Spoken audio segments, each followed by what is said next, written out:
golem is a zombie, robot-like form that is created in the Jewish mystical tradition. It is similar to the idea of a voodoo doll, but a voodoo doll that has the capacity to be imbued with elemental forces, or even at times demonic forces. The golem, once imbued with certain life forces, would do the bidding of the magician who trapped these forces in the form to begin with. Often the golem would battle with individuals whom the magician perceived to be their enemy.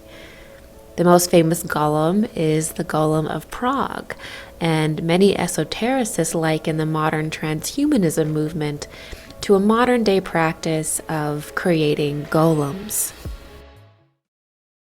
The homunculus of alchemical lore is similar to the golem. Like the golem, the creation of the homunculus was also an attempt to create a human-like form that the magician could use to do their bidding.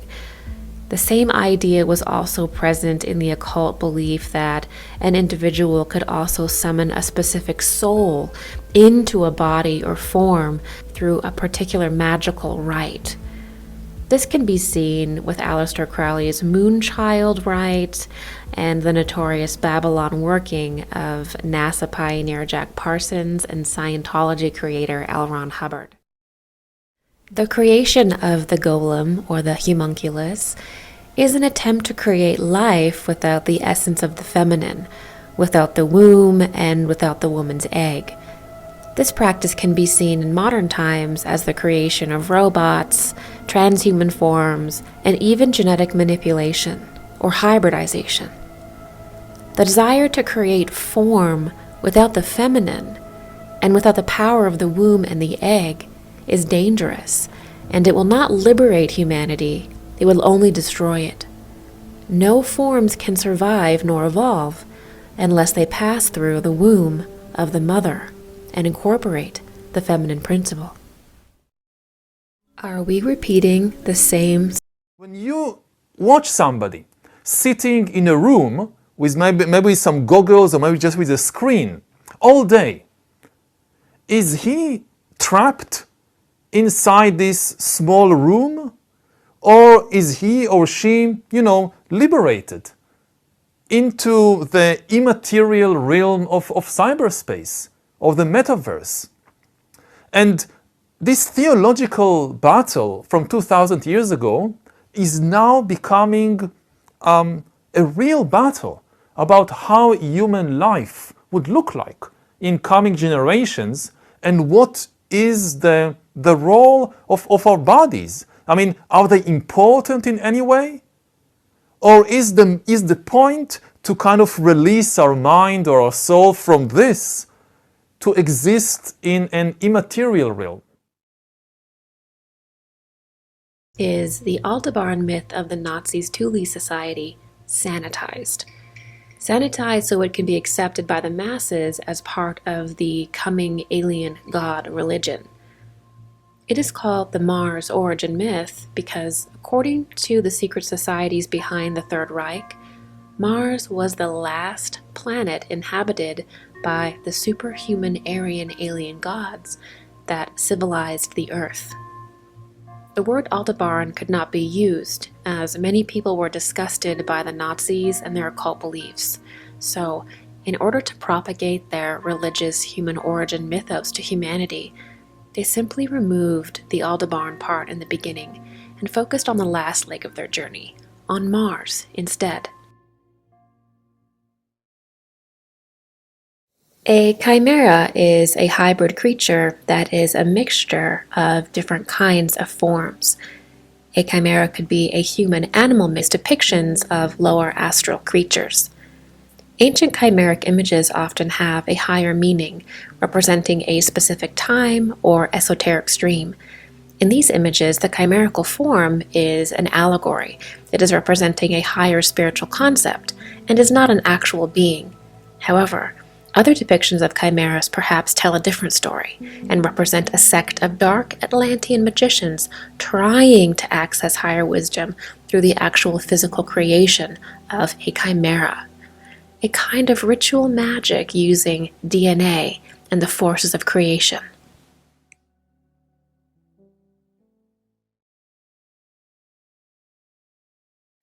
The obsession with hybridization, creating chimeras, and transhumanism does not begin in our epoch. It began in the Atlantean epoch. In the Atlantean epoch, a dark group of individuals formed a religious cult around the manipulation of our human form. Edgar Cayce called this group the Sons of Belial, and the famous esotericist Madame Blavatsky called this group the Lords of the Dark Face. While Atlantis fell into the sea some 11,000 years ago, that hybridization cult still exists, as we see the same impulse alive and well in the world around us today.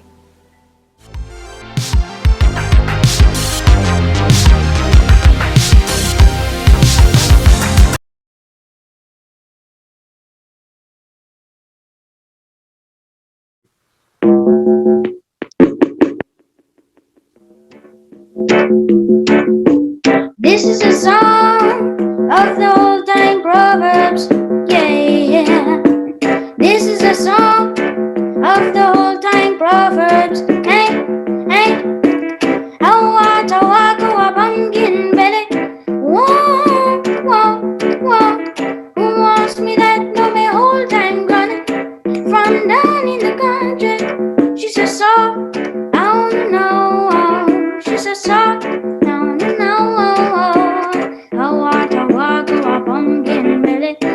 Lord God have mercy, hey.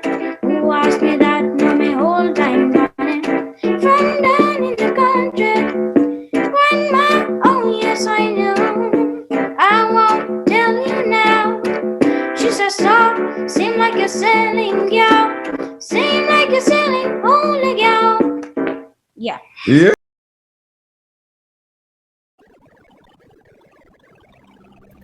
Techno-occultism represents a fascinating intersection of technology and esoteric traditions. It is a realm where the digital and the divine intertwine, where ancient rituals meet cutting-edge technology. At its core, techno-occultism explores the use of technology to achieve spiritual or magical goals. While techno-occultism often involves ritualistic practices and the pursuit of magical power, techno-spirituality takes a broader approach. It encompasses the ways in which technology can facilitate personal spiritual growth and exploration. Techno-spirituality views technology as a tool for self-discovery, connection, and transcendence. While techno-occultism often employs elaborate rituals and symbolic systems, techno-spirituality tends to be more individualistic and experiential. Techno-spiritualists might use technology for meditation, mindfulness practices, or to connect with like-minded individuals online. Transhumanism and posthumanism, philosophical movements that explore the potential of technology to enhance or transcend human limitations, are closely intertwined with techno-spirituality. Techno-spirituality embraces the transformative potential of technology, seeing it as a means to expand consciousness, connect with a higher power, or explore alternate realities. The techno-occult and techno-spiritual movements have been shaped by a diverse array of thinkers, artists, and practitioners. These pioneers have pushed the boundaries of technology and spirituality, inspiring others to explore the uncharted territories where the digital and the divine converge. One such figure is Mark PC, an Australian media artist and futurist who coined the term VRML, virtual reality modeling language, in the early days of the internet.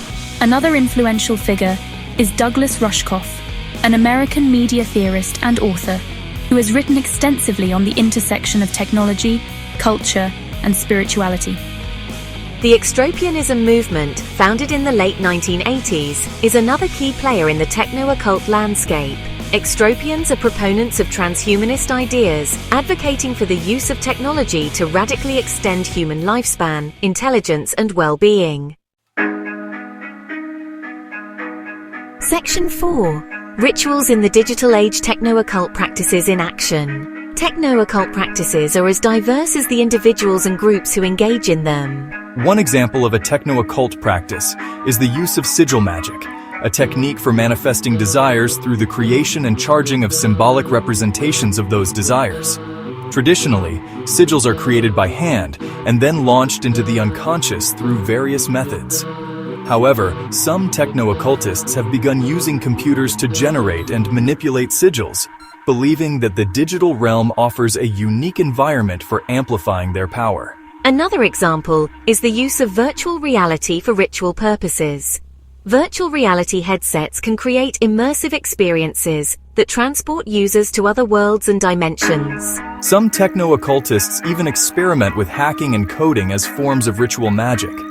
They view code as a language that can be used to communicate with and influence the digital realm, and they believe that by writing specific lines of code, they can manifest desired outcomes in the physical world. Section 5. Tools for Transcendence, Technology and Spiritual Exploration.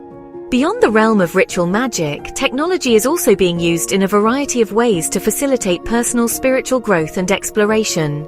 From meditation apps to biofeedback devices, technology is providing new tools for individuals to connect with their inner selves, explore altered states of consciousness, and deepen their spiritual practices. Meditation apps have become increasingly popular in recent years, offering guided meditations, binaural beats, and other tools to help users quiet their minds and achieve states of deep relaxation. Biofeedback devices, which measure physiological signals like heart rate variability and skin conductance, are another example of how technology can be used for spiritual exploration. By providing real-time feedback on these signals, biofeedback devices can help users become more aware of their internal states and learn to consciously regulate their physiological responses to stress and other stimuli.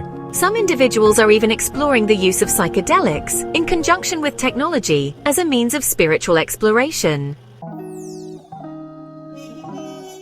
Section 6. Deciphering the Digital Codex, the Agenda of Techno-Occultism. The agenda of techno-occultism is a complex and multifaceted topic, as there is no single unified goal shared by all practitioners. However, certain recurring themes and aspirations emerge when examining the beliefs and practices of various techno-occult groups and individuals. One common thread is the desire to understand and harness the hidden powers of technology. Techno-occultists often view technology as more than just a set of tools. They see it as a manifestation of deeper forces at play in the universe. Another recurring theme is the pursuit of transcendence. Many techno-occultists believe that technology can help humans overcome their biological limitations and achieve a higher state of being. Some techno-occultists also express a desire to create a better world through technology. They believe that technology can be used to solve pressing global challenges like climate change, poverty, and disease. Section 7. Navigating the uncharted territories, risks, ethics, and the future. While techno-occultism and techno-spirituality offer intriguing possibilities for spiritual exploration and technological advancement, it is crucial to approach these movements with a critical eye, acknowledging the potential risks and ethical concerns they raise. One concern is the potential for harm. Some techno-occult practices, particularly those involving altered states of consciousness or the manipulation of energy, could pose risks to practitioners' mental and physical well-being if not approached with caution and respect. Another concern is the potential for misuse of technology. As technology becomes increasingly powerful, it is crucial to ensure that it is used responsibly and ethically. Despite these risks, the intersection of technology and spirituality remains a fertile ground for exploration and innovation. By approaching these developments with both curiosity and caution, we can navigate the uncharted territories of techno-occultism and techno-spirituality responsibly and ethically, harnessing their potential for positive change while mitigating the risks they pose. The word Aldebaran could not be used, as many people were disgusted by the Nazis and their occult beliefs. So, in order to propagate their religious human origin mythos to humanity, they simply removed the Aldebaran part in the beginning and focused on the last leg of their journey, on Mars instead. A chimera is a hybrid creature that is a mixture of different kinds of forms. A chimera could be a human-animal mix, depictions of lower astral creatures. Ancient chimeric images often have a higher meaning, representing a specific time or esoteric stream. In these images, the chimerical form is an allegory. It is representing a higher spiritual concept and is not an actual being. However, other depictions of chimeras perhaps tell a different story and represent a sect of dark Atlantean magicians trying to access higher wisdom through the actual physical creation of a chimera, a kind of ritual magic using DNA and the forces of creation.